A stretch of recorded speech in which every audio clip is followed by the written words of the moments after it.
Commander Sarah Chun stood on the bridge of the UES Defiance, watching the swirling purple nebula of the Kepler sector through the main viewport. 3 years had passed since humanity first made contact with the Galactic Federation, and what started as hopeful diplomatic relations had turned into something far more sinister. "Ma'am, we're receiving another transmission from the Zephyrian fleet," reported Lieutenant Martinez from the communication station. His voice carried the same tension that had plagued the crew for weeks. Sarah nodded grimly. The Zephyrians, along with their allies in the Hegemony Coalition, had been testing human resolve for months.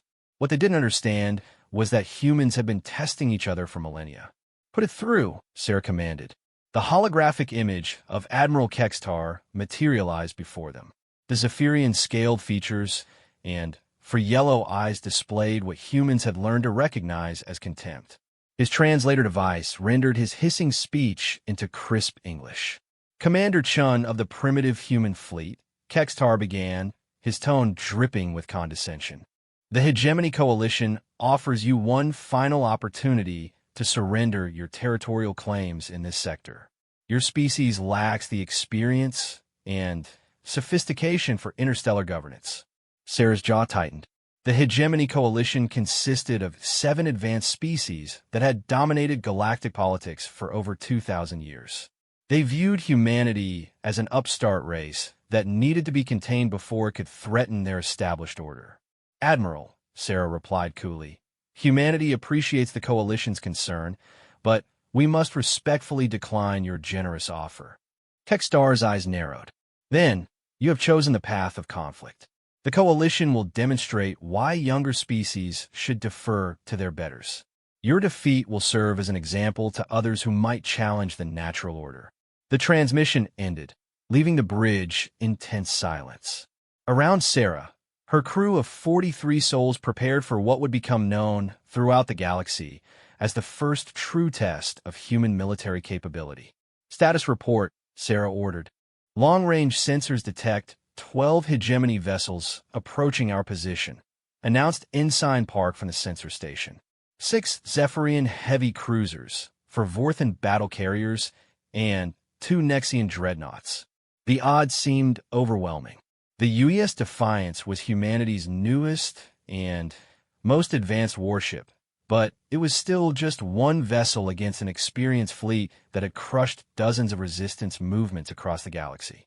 "Ma'am," called out Chief Engineer Rodriguez from his station, "all systems are green. The new plasma cannon arrays are fully charged, and our kinetic barrier systems are operating at maximum efficiency." Sarah smiled grimly. What the Coalition didn't know was that human engineers had been busy during the 3 years since first contact. While the aliens saw humans as primitive, Earth scientists had been reverse engineering and improving upon every piece of technology they could study. "Helm, set course for the asteroid field at bearing 27 Mark IV, Sarah commanded. "If they want to fight, we'll give them one on our terms." The Defiance moved with surprising grace for such a large vessel. Human shipbuilding philosophy emphasized redundancy and adaptability over raw size. Every system had backups, every weapon could be manually operated if needed, and every crew member was trained for multiple roles. As they approached the dense asteroid field, Sarah's tactical officer, Commander Williams, highlighted potential advantages on the holographic display. The asteroids will limit their ability to use formation tactics. Their larger ships will have trouble maneuvering in tight spaces.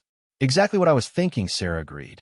"Human warfare has always been about using the environment to our advantage." The Hegemony fleet arrived 30 minutes later, their ships gleaming with advanced energy shielding and exotic weapon systems. Admiral Kextar's voice echoed across all frequencies. "Humans, you flee into rocks like frightened rodents. Come into open space and face your betters with honor." Sarah activated the General Communications channel. "Admiral, in human culture, we have a saying, all warfare is deception. We're about to give you a practical demonstration." The first Zephyrian cruiser entered the asteroid field cautiously. Its energy shields flared as small rocks bounced harmlessly off its hull. The crew probably felt confident in their technological superiority. Sarah waited until the cruiser passed a particularly large asteroid that the Defiance had quietly mined with explosive charges. "Fire," she commanded simply. The asteroid erupted in a brilliant flash, sending massive chunks of rock slamming into the cruiser's shields. While the alien vessel wasn't destroyed, its shields fluctuated wildly as they struggled to handle the unexpected barrage. "Now!" Sarah shouted. The Defiance emerged from behind a neighboring asteroid, all weapons blazing. Plasma cannons, railguns, and missile tubes unleashed a coordinated barrage that overwhelmed the cruiser's weakened shields. The alien vessel's hull cracked open like an egg, venting atmosphere and crew into the void. "First blood to humanity," Williams reported with grim satisfaction. The remaining hegemony ships responded with fury, pouring into the asteroid field en masse. Energy beams lanced through space, turning asteroids into glowing slag. The aliens had superior firepower, but they were fighting angry rather than smart. Sarah used this emotional response against them. Target their formation leaders. Make them react to us instead of following their battle plan. The Defiance danced between the asteroids like a fighter pilot in a canyon run. Human reflexes, trained by centuries of atmospheric combat, proved surprisingly effective in three-dimensional space warfare. While alien crews relied heavily on automated systems, humans maintained manual control over critical functions. A Vorthan carrier launched a squadron of fighter craft, sleek vessels that moved with predatory grace. Sarah had been waiting for this. "Deploy countermeasures pattern alpha," she ordered. Hidden throughout the asteroid field, small human drones activated. These weren't weapons, but rather sophisticated electronic warfare platforms that began broadcasting false sensor readings and jamming communications. The Vorthan fighters found themselves flying blind, their advanced targeting systems confused by the electronic chaos. Several collided with asteroids, while others fired on their own allies in the confusion. "Their technology is more advanced," observed Commander Williams, "but it's also more complex. More things that can go wrong." Sarah nodded. Human engineering philosophy. Keep it simple, keep it working. The battle raged for 2 hours. The Defiance took significant damage, with hull breaches on 3 decks and the port plasma cannon array completely destroyed. But human damage control teams worked with desperate efficiency, sealing breaches with whatever materials they could find and rerouting power through backup systems. Meanwhile, the hegemony fleet had lost 4 ships and suffered heavy damage to the rest. Admiral Kekstar's flagship, a massive Nexian dreadnought, limped through the asteroids with its main engines flickering. "Ma'am," reported Ensign Park, "the dreadnought shields are down to 30%, and I'm reading massive power fluctuations in their main reactor." Sarah saw her opportunity. All power to engines. Ramming speed. The bridge crew looked shocked. "Ma'am," questioned Commander Williams. "Trust me," Sarah said firmly. "Humans have one advantage these aliens will never understand. We're absolutely crazy when we're desperate." The Defiance accelerated toward the dreadnought at maximum velocity. Alarms blared on both ships as the distance closed rapidly. At the last possible second, Sarah ordered, "Emergency stop. All reverse thrusters." The Defiance decelerated violently, but not before launching every remaining missile and torpedo at point-blank range. The dreadnought's damaged shields couldn't handle the concentrated barrage. Explosions rippled across its hull as secondary systems failed in cascade. Admiral Kekstar's voice crackled over the communication channel, filled with what sounded like genuine respect for the first time. "Impossible. Your ship should have been destroyed hours ago." Sarah smiled coldly. "Admiral, you made one critical error. You assumed that advanced technology automatically makes better warriors. Human history is full of technologically superior forces being defeated by determination, creativity, and the willingness to do whatever it takes to win." The remaining hegemony ships began withdrawing from the asteroid field. They had come expecting an easy victory over primitive humans, but instead found themselves bloodied and confused by tactics they had never encountered. "This is not over, human," Kextar transmitted as his damaged fleet retreated. "The Coalition will not forget this humiliation." "We're counting on it," Sarah replied. "Come back anytime you want another lesson in human warfare." As the alien ships disappeared into hyperspace, the crew of the Defiance began assessing the damage. They had survived, but barely.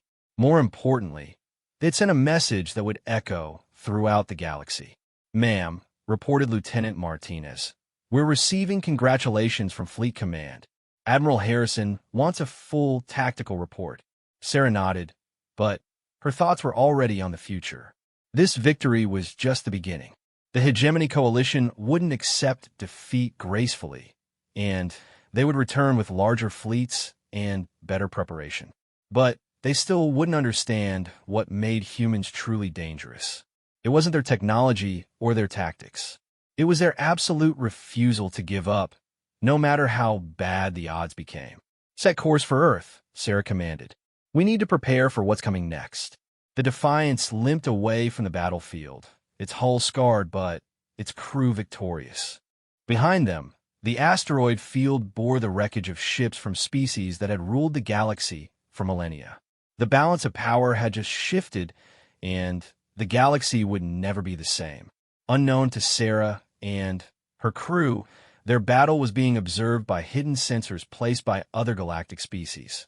The footage of human tactics would spread quickly through diplomatic channels, intelligence networks, and military academies across known space. Some species would be impressed by human ingenuity. Others would be terrified by human ruthlessness. All would begin to reassess their assumptions about this new species that fought like cornered animals and seemed to enjoy impossible odds. In the depths of space, ancient civilizations that had remained neutral for centuries began updating their military protocols. The humans had just announced their presence on the galactic stage in the most dramatic way possible, and everyone wanted to know what they would do next. The age of human expansion had begun, and the galaxy was about to discover why Earth's dominant species had fought their way to the top of their planet's food chain. Admiral Marcus Harrison stood in the Strategic Operations Center deep beneath the Rocky Mountains, studying holographic displays that showed the current state of human space. 6 months had passed since the Battle of Kepler's sector, and the galaxy had not remained quiet. "Admiral," called out Colonel Rebecca Torres from the intelligence station, "we're receiving reports from our deep space monitoring stations. The Coalition has mobilized fleets from at least 12 different species." Harrison's weathered face remained impassive, but inside he felt the familiar weight of command during wartime. At 72 years old, he had spent most of his career preparing Earth's defenses against theoretical threats. Now those threats were very real and heading toward human space. "How many ships are we looking at?" he asked. "Conservative estimates put it at over 300 vessels," Torres replied grimly. "They're calling it the Grand Armada. Species that have been neutral or even hostile to each other are setting aside their differences to deal with what they're calling the human problem." Dr. Elizabeth Chun, Sarah's sister and Earth's leading expert on alien technology, looked up from her research terminal. She had been working around the clock since the Kepler battle, analyzing wreckage and intercepted communications. "Marcus," she said, using the Admiral's first name as she had since their academy days, "we need to talk about what we're really facing here. This isn't just about territorial disputes anymore." Harrison gestured toward the secure briefing room. The three of them, along with General James Mitchell from the Marine Corps, gathered around a holographic display showing the known galaxy. Dr. Chin activated the display, highlighting various sectors in different colors. "The intelligence we've gathered from captured alien databases reveals something disturbing. The Hegemony Coalition isn't just an alliance of convenience.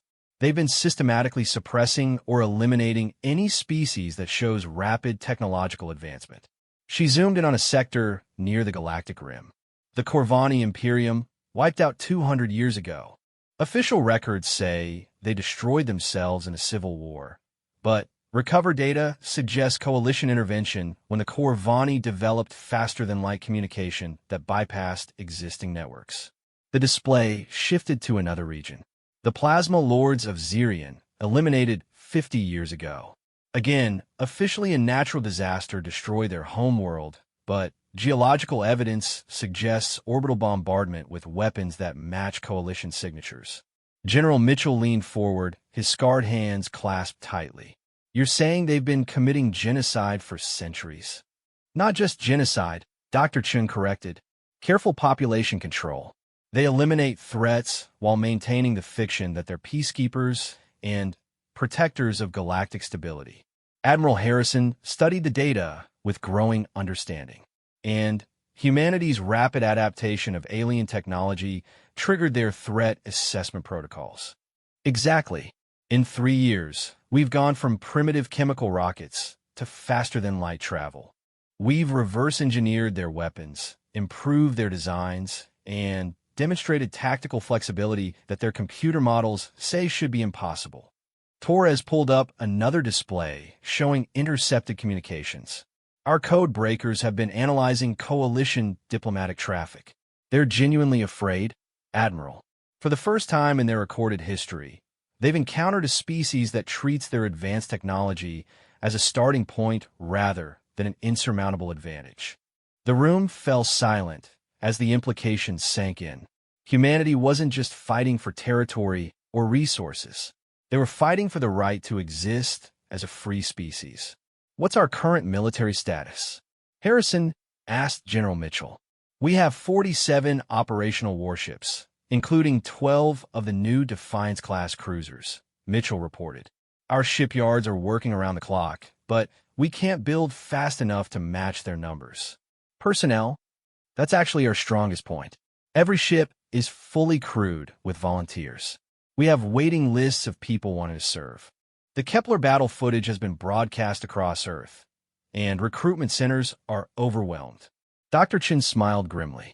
That's something the Coalition doesn't understand about human psychology. The bigger the threat, the more united we become. Harrison nodded, remembering his own species' history of responding to existential challenges. What about our technological advantages? Growing every day, Dr. Chin replied enthusiastically. We've improved shield efficiency by 30%, developed new armor alloys that are lighter and stronger than anything the Coalition uses, and created weapons systems that they simply don't have countermeasures for.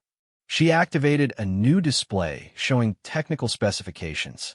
The big breakthrough is our adaptive AI systems. While Coalition computers are programmed for specific responses, our artificial intelligences can learn and modify tactics in real time. Plus, added Torres, we've been deploying intelligence gathering operations throughout Coalition space.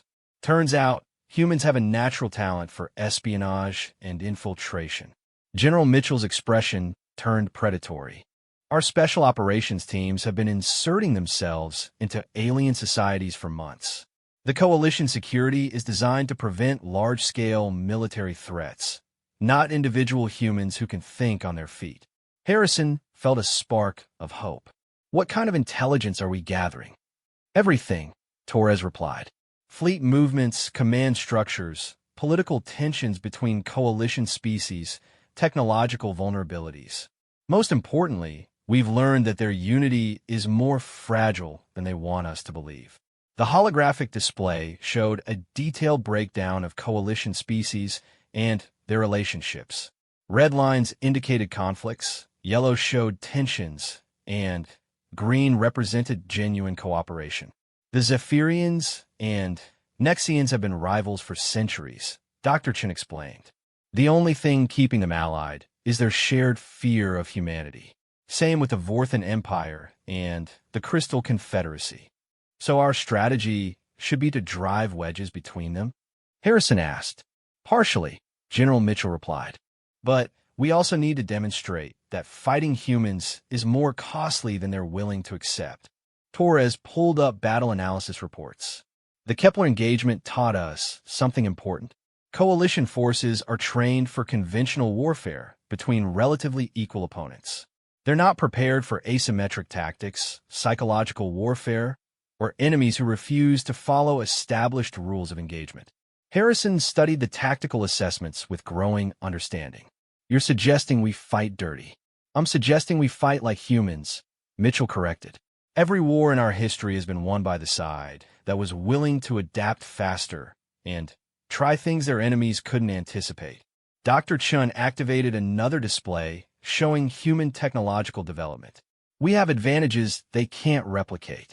Our manufacturing is distributed across the entire solar system, so they can't cripple us with a single strike. Our command structure is decentralized, so losing leaders doesn't paralyze our forces. Most importantly, Torres added, our soldiers are trained to think independently. Coalition forces rely heavily on coordination and established procedures. When things go wrong, they struggle to adapt. Harrison felt the pieces of a strategy beginning to form. What about our defensive preparations? Earth's orbital defenses have been tripled, Mitchell reported. We have weapon platforms throughout the solar system, and our early warning networks extend 50 light-years in all directions.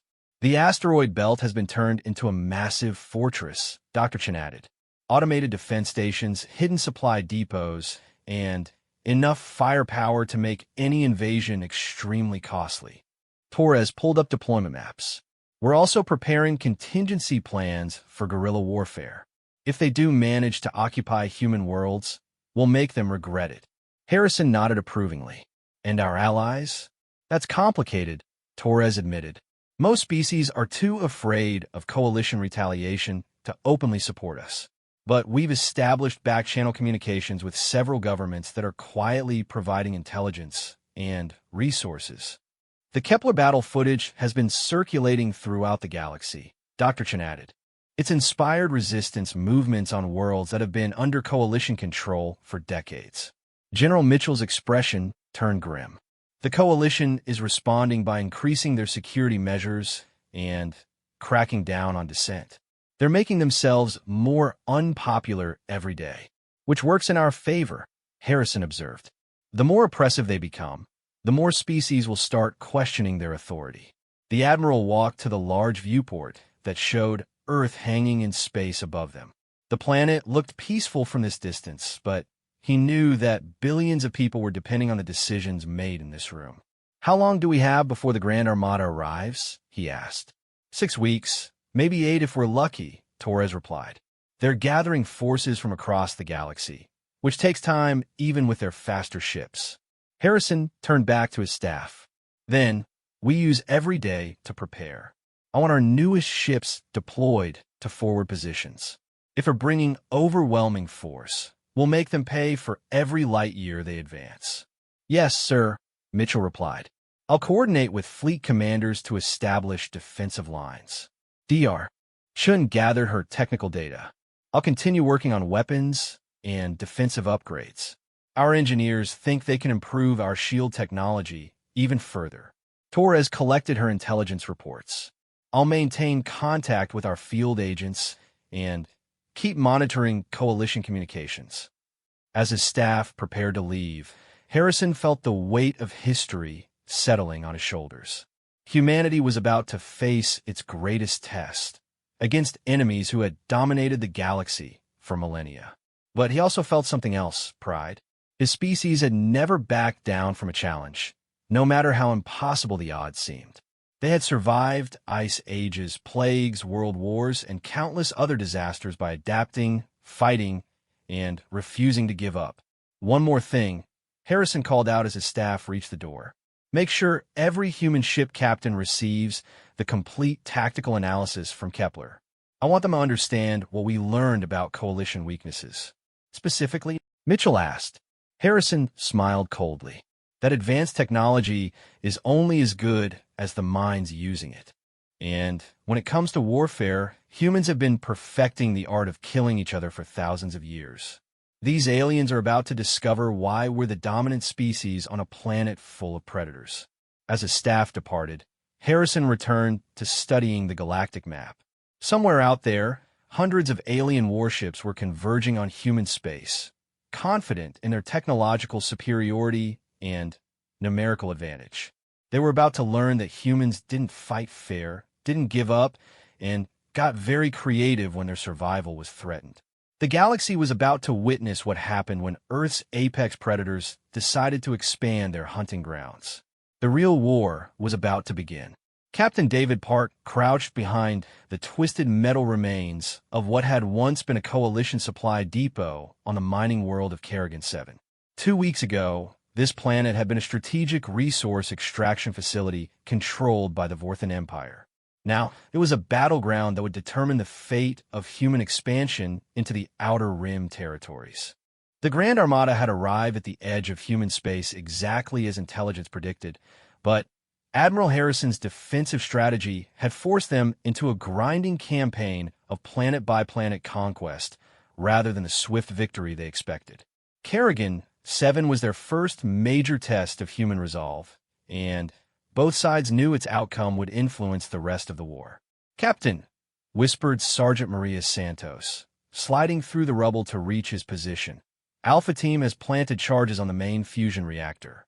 Bravo Team reports the communications array is ready to blow." Park checked his tactical display, watching red dots that represented Coalition forces moving through the facility. His unit of 42 Marine Raiders had been dropped behind enemy lines 3 days ago with a simple mission: make the aliens regret occupying human territory. "Enemy strength?" Park asked quietly. 200 Vorthan soldiers plus support staff, Santos replied. "They're using the facility as a forward operating base for their push toward the inner colonies." Park nodded grimly. The odds were terrible, but that had never stopped human special operations forces before. "What about their backup generators?" "Charlie Team took those out an hour ago," Santos reported with satisfaction. "When we blow the main reactor, this whole facility goes dark." Through his scope, Park watched Vorthan soldiers patrolling the perimeter. The aliens moved with mechanical precision, following predetermined routes and procedures. It was exactly what human training had taught them to expect from Coalition forces. "Initiate Phase 1, Park commanded into his communicator. Hidden throughout the facility, small charges detonated simultaneously, destroying lights, communications equipment, and sensor arrays. The Vorthan base plunged into darkness and chaos as their sophisticated systems failed one by one. Park's Marines moved like ghosts through the confusion. Night vision equipment gave them a decisive advantage, but more importantly, they had trained extensively for combat in degraded conditions. Coalition forces relied too heavily on their technology to function effectively when those systems failed. "Contact left," shouted Private Johnson as his squad engaged a group of Vorthan soldiers near the vehicle depot. The aliens fired wildly with energy weapons that lit up their positions, making them easy targets for human marksmen. Park watched his Marines systematically eliminate resistance throughout the facility. The Vorthans were brave and disciplined, but they couldn't adapt quickly enough to the chaotic urban warfare the humans had perfected in countless conflicts. "Sir," called Santos, "we've secured the command center. You need to see this." Park made his way through the facility, stepping over alien casualties and disabled equipment. The command center was a sophisticated installation filled with holographic displays and advanced computers. Most importantly, it contained detailed intelligence about Coalition operations throughout the sector. "Look at this," Santos said, pointing to a tactical display showing Coalition fleet movements. "They're planning a 3-pronged assault on the Proxima system next week." Park studied the data with growing excitement. The information was incredibly detailed, showing fleet compositions, attack routes, and timing. It was exactly what Admiral Harrison needed to prepare an effective defense. "Download everything," Park ordered. "We're taking this intelligence back to Fleet Command." The sound of approaching aircraft interrupted their data gathering.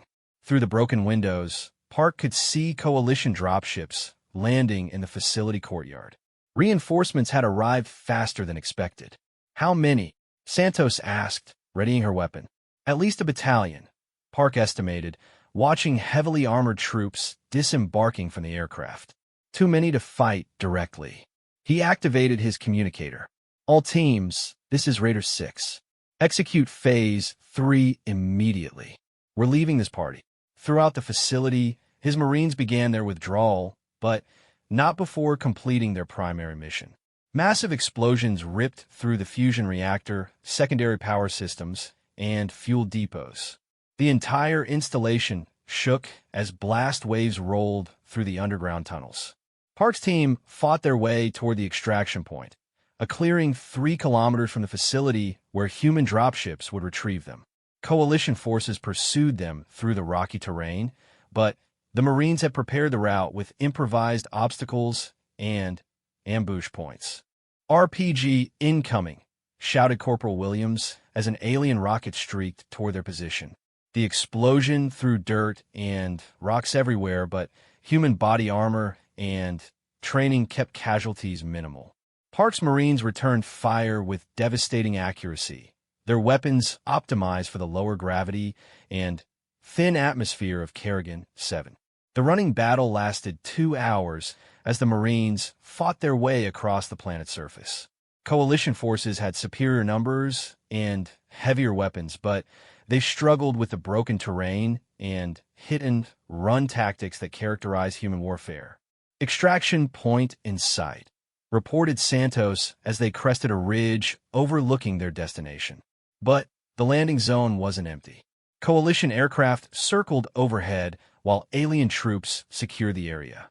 The trap was obvious and deadly. "Sir," called Private Zhang, "there's no way we're getting out of here alive." Park smiled grimly. "Zhang, you're thinking like someone who plays by the rules. We're humans. We don't play by anyone's rules." He activated his emergency beacon, sending a coded message to the orbiting human fleet. Then, he gathered his Marines around him. "Listen up, people. Those aliens think they have us trapped. They're about to learn that trapping humans is like trapping a grenade with a pin pulled." Park pulled out a device that his team had been carrying since landing on the planet. A tactical nuclear demolition charge, small enough to be man-portable, but powerful enough to level several city blocks. "Sir," Santos said quietly, "the radiation will make this entire area uninhabitable for decades." "Exactly," Park replied. "The Coalition wants this planet for its mineral resources. If they can't use it safely, they'll have to abandon it." The device had a timer mechanism, but Park set it for immediate detonation.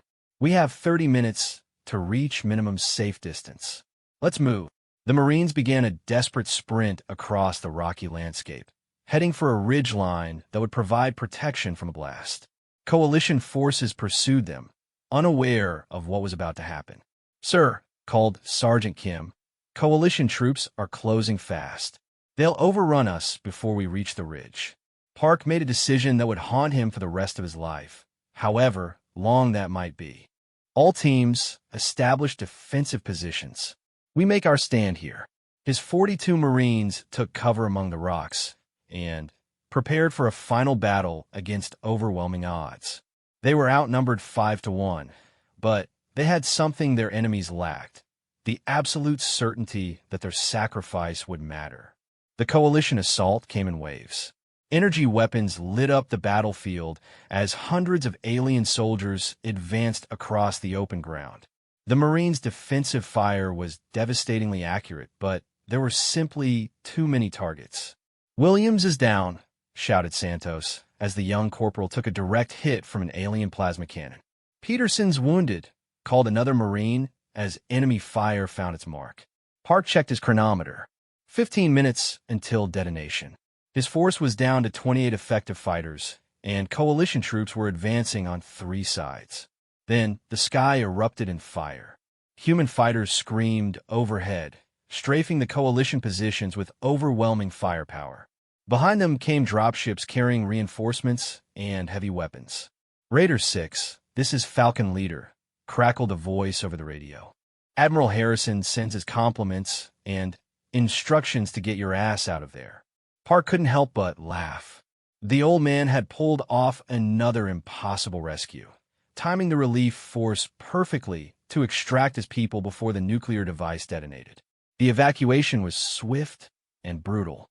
Human forces loaded the Marines, and they're wounded while providing covering fire against the confused Coalition troops. Within minutes, the dropships were airborne and climbing toward orbit. "Sir," Santos said as they watched the planet shrinking below them. What about the nuclear device? Park checked his chronometer. 3 minutes, and counting. He activated the fleet communication channel. All human vessels, this is Raider 6. Nuclear detonation imminent on the surface. Recommend immediate withdrawal to safe distance. The human fleet began moving away from the planet just as the device exploded. The blast was visible from orbit, a brilliant flash that temporarily lit up the planet's night side. Radiation readings immediately spiked across the mining facility and surrounding area. Sir, reported Santos, Coalition forces are evacuating the planet. They're abandoning their entire operation. Park nodded with satisfaction. Kerrigan, 7 was now useless to both sides, but the Coalition had lost a major supply depot and forward operating base. More importantly, human forces had demonstrated their willingness to use any means necessary to deny territory to their enemies. Admiral Harrison's voice crackled over the communication channel. Captain Park, excellent work. The intelligence you gathered has been invaluable. Thank you, sir, Park replied. What are our orders? Return to base for debriefing and refit. We have 3 more operations planned for this week, and I need your raiders ready for deployment. As their ship jumped to hyperspace, Park reflected on what they had accomplished. Kerrigan, 7 was just one small engagement in a galaxy-wide war, but it represented something larger. Humanity was fighting a different kind of conflict than the Coalition expected, where aliens sought decisive battles and territorial control. Humans practiced total warfare. Every resource, every advantage, every desperate measure was employed without hesitation. The Coalition's advanced technology and numerical superiority meant nothing if they couldn't hold the territory they conquered. Sir, Santos said quietly, do you think we're winning? Park considered the question carefully. We're not losing, and for humans, that's usually enough. Every day we survive makes us stronger and teaches us something new about our enemies. He looked out at the stars streaming past as they traveled through hyperspace. Somewhere out there, the Grand Armada was learning that conquering human space would be far more costly than they anticipated. The Marines had sent a clear message. Humans didn't just fight for territory or resources. They fought for the absolute right to exist on their own terms, and they would use any weapon, accept any sacrifice, and employ any tactic necessary to achieve that goal. The galaxy was beginning to understand what it meant to be at war with a species that had evolved from persistence hunters, creatures that would chase their prey across vast distances until exhaustion and determination won over size and strength. Coalition High Command was about to discover that they had awakened something ancient and terrifying. Human warfare in all its creative brutality. The next phase of the conflict would test both sides' resolve, but Park was confident in the outcome. Humans had been preparing for this war for their entire evolutionary history. They just hadn't known who their enemies would be. Supreme Commander Rixthala of the Nexian Empire stood in the command center of the Coalition Dreadnought Infinite Authority, staring at tactical displays that painted an increasingly grim picture of the war's progress. 3 months had passed since the humans destroyed Kerrigan, 7, and their campaign of asymmetric warfare had spread throughout Coalition space like a plague. Report, Rixthala commanded, his crystalline exoskeleton clicking with agitation. Admiral Kextar materialized as a hologram, his scaled features bearing new scars from recent encounters with human forces. Supreme Commander, we have lost 17 major installations in the past month. The humans are employing tactics we've never encountered before. Rixthala studied the strategic map with growing concern. Red indicators marked facilities that had been destroyed, damaged, or abandoned due to human attacks. The pattern was unlike anything in Coalition military doctrine. Explain these tactics, Rixthala ordered. General Mordak of the Vorthan Empire stepped forward, his 4 arms gesturing at the display. They refused to engage our main battle fleets. Instead, they strike at supply lines, communication relays, and isolated outposts. When we respond with overwhelming force, they disappear. Like insects, hissed Admiral Zeklon from the Crystal Confederacy. They scurry away whenever Real warriors appear, then return to bite us when we're not looking. Rixthala's compound eyes focused on the tactical data. What about their losses? Minimal, Kextar admitted reluctantly. They lose perhaps one ship for every 10 of our facilities they destroy. Their crews seem willing to sacrifice themselves to complete their missions. The Supreme Commander found this incomprehensible. Coalition warfare emphasized preservation of resources and personnel. Commanders who suffered heavy casualties were relieved of duty, regardless of strategic gains achieved. And our intelligence gathering? Rixthala asked. Compromised, reported General Mordak grimly. Human infiltrators have penetrated our security networks throughout the sector. They've stolen classified information, sabotaged equipment, and recruited local populations to their cause. On the display, new indicators showed areas where coalition authority was being challenged by internal resistance movements. Species that had been docile for centuries were suddenly refusing to provide resources or follow regulations. How is this possible? Rixthala demanded. These worlds have been under coalition control for generations. Admiral Zeklon activated a recording that had been captured from a rebel communication. The image showed a human woman speaking to a mixed group of alien civilians. Friends, the human said in accented coalition standard, we know what it's like to be told you're inferior, that you need protection from those stronger than you. But strength isn't measured in the size of your ships or the power of your weapons. It's measured in your willingness to stand up for what's right. The recording continued as the human demonstrated simple sabotage techniques and communication methods. But more importantly, she spoke about concepts that coalition society had suppressed for centuries: individual rights, self-determination, and resistance to oppression. Turn it off, Rixthala commanded. How many worlds are showing signs of unrest? 43 confirmed, with reports of suspicious activity on at least 100 more, General Mordak replied. The humans are spreading their ideological infection faster than we can contain it. The Supreme Commander realized they were facing something unprecedented.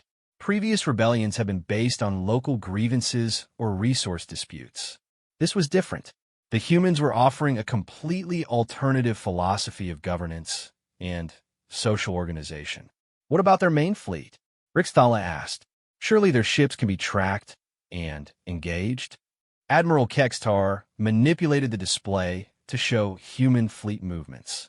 They've divided their forces into small, mobile units that operate independently. Each group has sufficient firepower to threaten our installations, but they avoid concentrating in numbers large enough for us to justify deploying the Grand Armada. And when we do deploy overwhelming force, they withdraw into asteroid fields, nebulae, or other hazardous regions where our larger ships cannot operate effectively. Then, they use the environment against us. Rixthala studied recent battle reports with growing frustration. The humans had turned every engagement into a lesson in tactical innovation. They used gravity wells to slingshot projectiles at impossible velocities, employed electromagnetic fields to disable coalition electronics, and somehow convinced native wildlife on several worlds to attack coalition installations. What do our military advisors recommend? Rixthala asked. General Mordak activated a new display showing proposed strategies. Total warfare. We systematically destroy every human world, eliminate their industrial capacity, and hunt down their fleets regardless of cost. Estimated timeline for victory: 18 months, with acceptable losses of approximately 40% of our combined fleet strength. Rixthala's exoskeleton clicked in dismay. 40% losses were far from acceptable by coalition standards. Such casualties would destabilize the entire alliance and invite challenges from neutral species. Alternative strategies? Admiral Zeklon stepped forward reluctantly. Diplomatic resolution. We could offer the humans limited autonomy in exchange for cessation of hostilities. Unacceptable, Rixthala replied immediately. Granting autonomy to humans would encourage every other species to demand similar treatment. The Coalition's authority would collapse within decades. Admiral Kextar hesitated before speaking. There is another option. We could withdraw from human space entirely and establish a containment barrier. Prevent them from expanding further, but avoid the costs of conquest. The command center fell silent. Withdrawal was not a concept that existed in Coalition military doctrine. They had never retreated from a territorial claim in their entire history. You're suggesting we abandon our colonies and mining operations in human-controlled space? Rixthala asked. The alternative is continuing this grinding conflict with an enemy that seems to become more effective every month, Kextar replied. Our latest intelligence reports suggest they're developing new weapons and tactics faster than we can develop countermeasures. Rixthala accessed the classified technical reports. Human engineers had indeed been busy. Their ships now carried improved shields, more efficient weapons, and, most disturbing of all, adaptive artificial intelligence systems that learned from each engagement. Show me their latest vessel designs, Rixthala commanded. The display revealed human ships that looked nothing like traditional Coalition vessels. Where alien designs emphasized elegant curves and impressive size, human ships were angular, heavily armored, and bristled with weapons. They looked like what they were, machines built specifically for war. Note the redundancy in their systems, General Mordak pointed out. Every critical component has multiple backups. Disabling their primary weapons doesn't stop them from fighting. And their crew training? Rixthala asked. Disturbing, Admiral Zeklon replied. Coalition prisoners report that human crews train for combat in damaged ships, with partial life support, using improvised equipment. They seem to view system failures as training opportunities rather than mission-ending disasters. Rixthala reviewed additional intelligence reports about human society. Their entire civilization seemed oriented around conflict and adaptation. Even their entertainment consisted largely of simulated warfare, competitive struggles, and stories about overcoming impossible odds. Supreme Commander, interrupted a communication technician, we're receiving a priority transmission from the human fleet. Display it, Rixthala ordered. Admiral Marcus Harrison appeared as a hologram, his aged human features showing neither fear nor aggression. Behind him, the bridge of his flagship bustled with activity as crew members prepared for combat operations. Supreme Commander Rixthala, Harrison began formally. I am Admiral Harrison of the United Earth Defense Force. I'm contacting you to discuss terms for ending this conflict. Rixthala's mandibles clicked with interest. Perhaps the humans had finally realized they were outmatched. You wish to surrender? Rixthala asked. Harrison's expression didn't change. I'm offering you the opportunity to withdraw from human space before this conflict escalates beyond your ability to control. The Coalition commanders exchanged glances. The human audacity was breathtaking. Admiral Harrison, Rixthala replied, you are outnumbered 300 to 1. Your defeat is mathematically certain. Supreme Commander, in the past 3 months, your forces have lost over 1,000 installations, 47 major warships, and control of 12 star systems. Meanwhile, human losses total 38 ships and 0 permanently occupied territory. Harrison gestured to displays behind him showing tactical information. More importantly, resistance movements are spreading throughout Coalition space. Your own intelligence reports indicate that maintaining control will require increasingly brutal suppression measures. Rixthala realized the human was better informed about Coalition internal affairs than most Coalition commanders. What are you proposing? Rixthala asked reluctantly.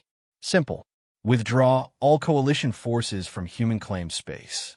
In exchange, we'll cease all military operations against Coalition targets and withdraw our infiltration teams from your territory. And if we refuse? Harrison's expression turned cold. Then, we continue this war until one side is completely destroyed. But I should warn you, humans have been practicing warfare for our entire evolutionary history. This conflict is just getting started. The transmission ended, leaving the Coalition command center in silence. The human proposal was reasonable from a purely military standpoint, but accepting it would represent an unprecedented defeat for coalition authority. Opinions. Riksdala asked his staff. We cannot appear weak, General Mordak stated firmly. Our other subject species are watching. Any sign of weakness will encourage rebellion throughout the galaxy. Admiral Kextar disagreed. Continuing this war risks losing far more than we stand to gain. The humans have demonstrated they can sustain this level of operations indefinitely.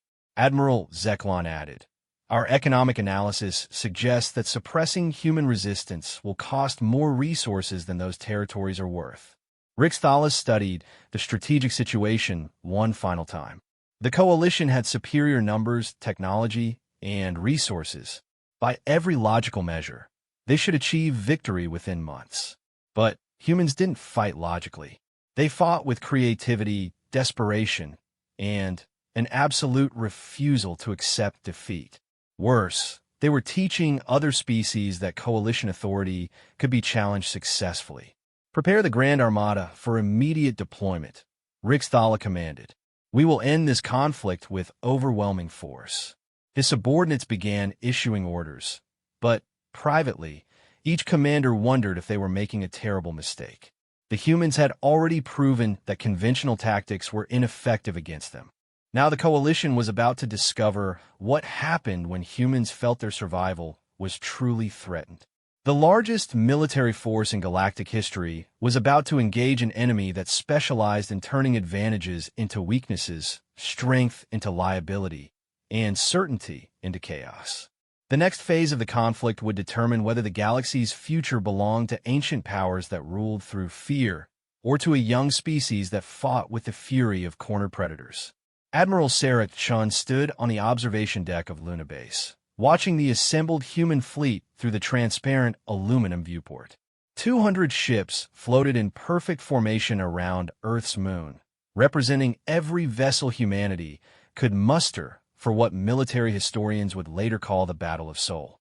6 hours ago, long-range sensors had detected the Coalition Grand Armada dropping out of hyperspace at the edge of the solar system.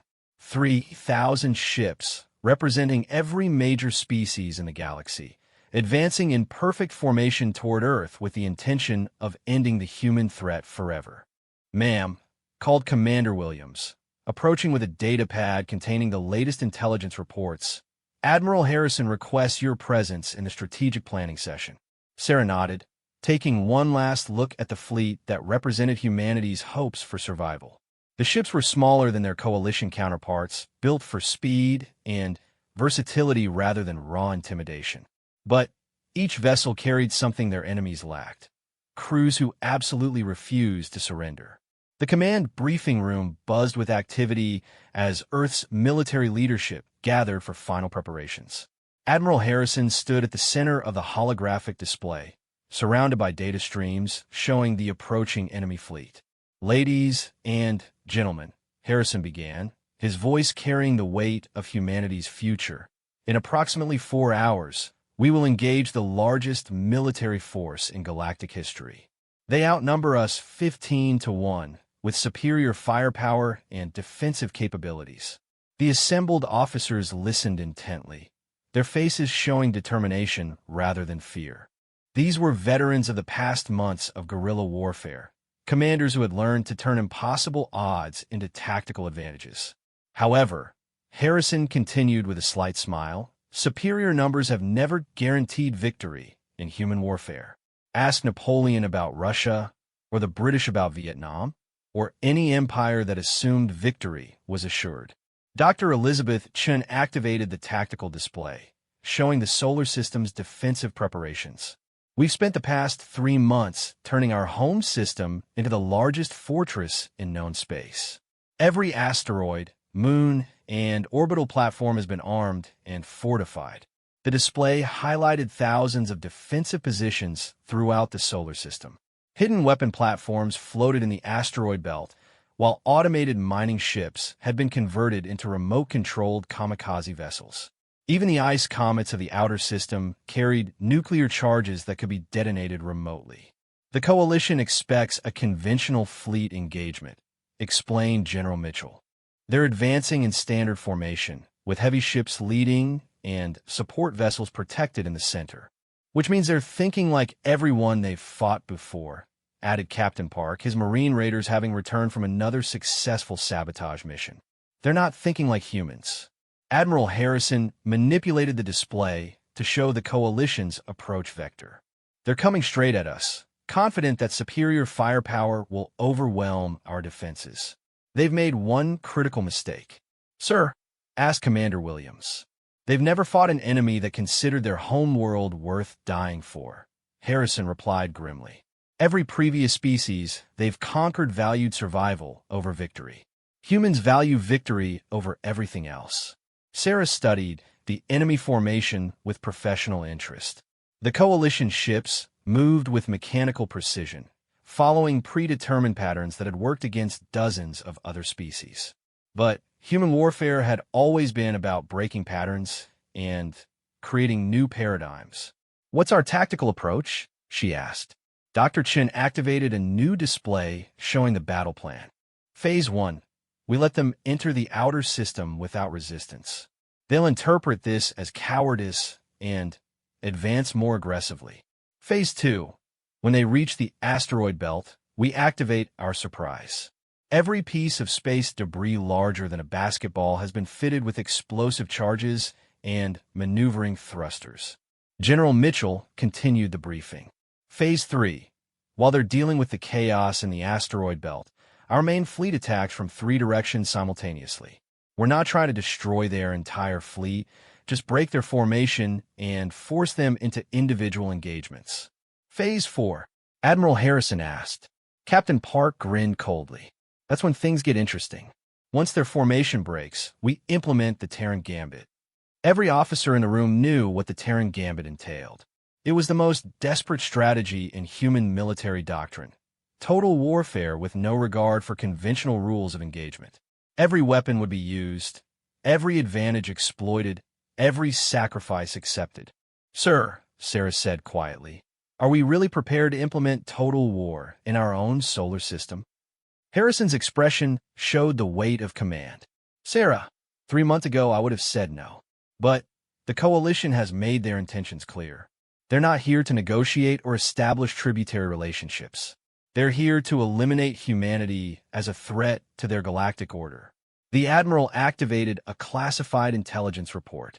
Our agents have intercepted Coalition communications discussing post-war plans for Earth. Complete orbital bombardment, followed by resettlement with approved species. Humanity would be extinct. The room fell silent as the implications sank in. This wasn't a territorial dispute or political conflict. It was a war of extinction, with only one species surviving. Then, we make them pay such a price for victory that other species think twice before challenging us, Sarah stated firmly. 2 hours later, the Coalition fleet began entering the outer solar system. Long-range sensors tracked their progress as they advanced toward Earth with overwhelming confidence. Their formation was perfect, their coordination flawless, their firepower devastating. Admiral Harrison watched from the bridge of the UES Defiance as enemy ships passed Neptune's orbit without incident. Coalition commanders probably assumed human forces were cowering behind Earth's defensive grid, preparing for a hopeless last stand. They were wrong. Sir, reported Ensign Park, enemy fleet has entered the asteroid belt. Initiating Phase 2. Throughout the asteroid belt, millions of small charges detonated simultaneously. Rocks that had orbited the sun peacefully for billions of years suddenly became guided projectiles, accelerating toward Coalition ships with lethal intent. The enemy fleet's defensive fire lit up space as they engaged thousands of incoming asteroids. Energy weapons vaporized the smaller rocks, but the sheer volume of projectiles overwhelmed their point defense systems. Dozens of Coalition ships suffered hull breaches as basketball-sized rocks struck them at tremendous velocity. Phase 3, Harrison commanded. The human fleet emerged from hiding positions throughout the solar system, attacking the confused Coalition formation from multiple angles.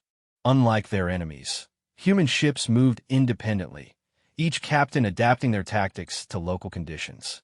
Sarah's cruiser, the UES Retribution, engaged a Nexian dreadnought that was struggling with damage from asteroid impacts.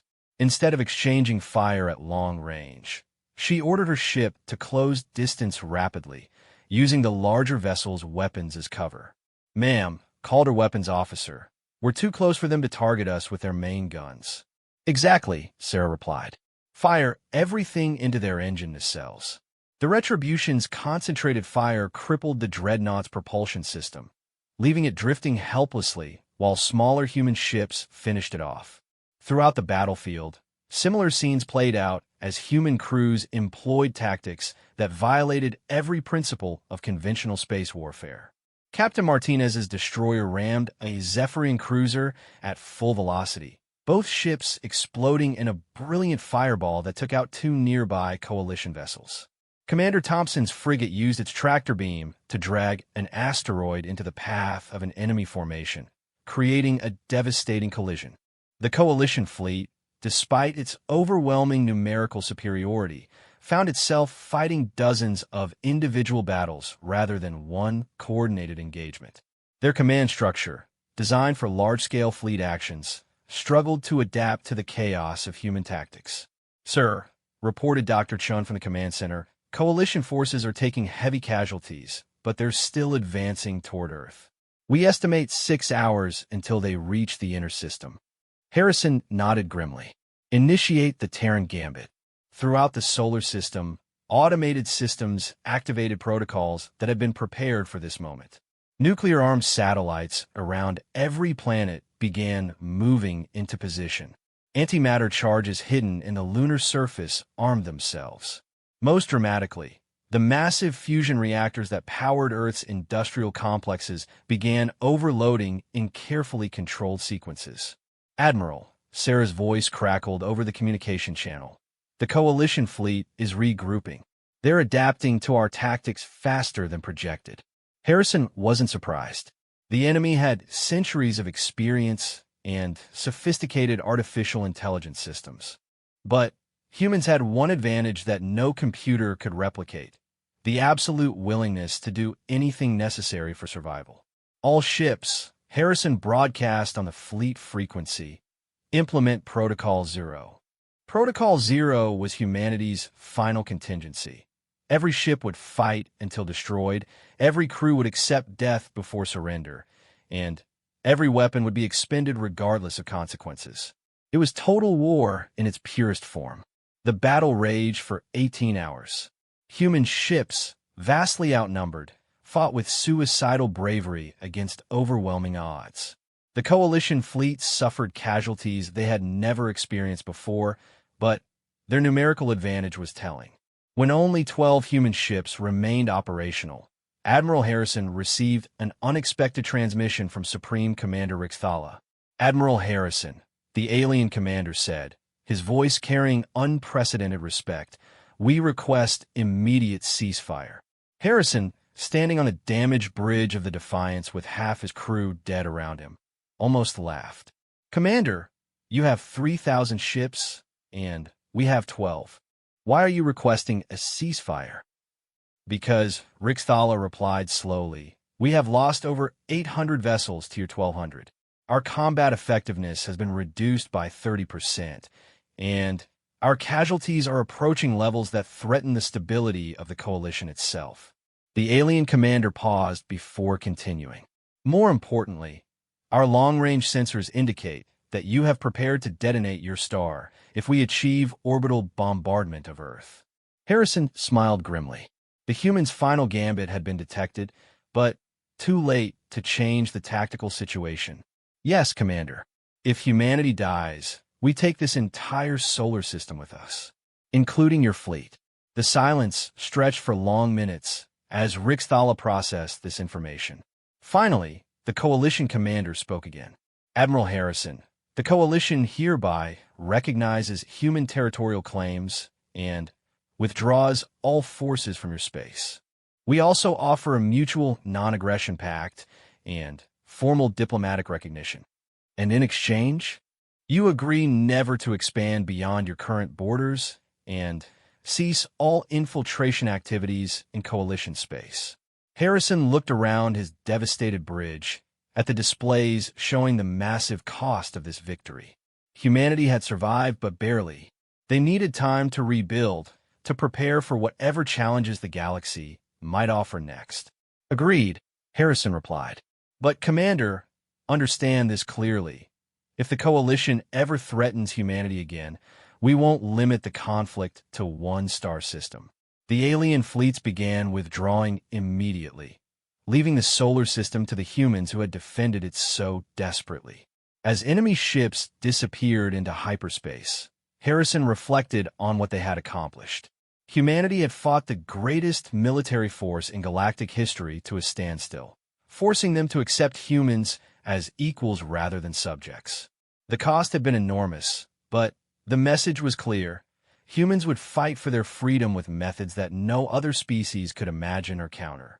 News of the human victory spread throughout the galaxy within days. Species that had submitted to Coalition authority for centuries began questioning whether resistance was possible. Diplomatic missions arrived at Earth from governments that had never acknowledged human existence. The galaxy had learned to fear humanity, not because of their technology or numbers, but because of their absolute refusal to accept defeat. In a universe where most species valued survival over freedom, humans had proven they would choose extinction over submission. The age of human expansion was over, but the age of human influence had just begun. The galaxy would never be the same, because one small blue planet had taught the universe that sometimes the fiercest predator is the one that refuses to run away.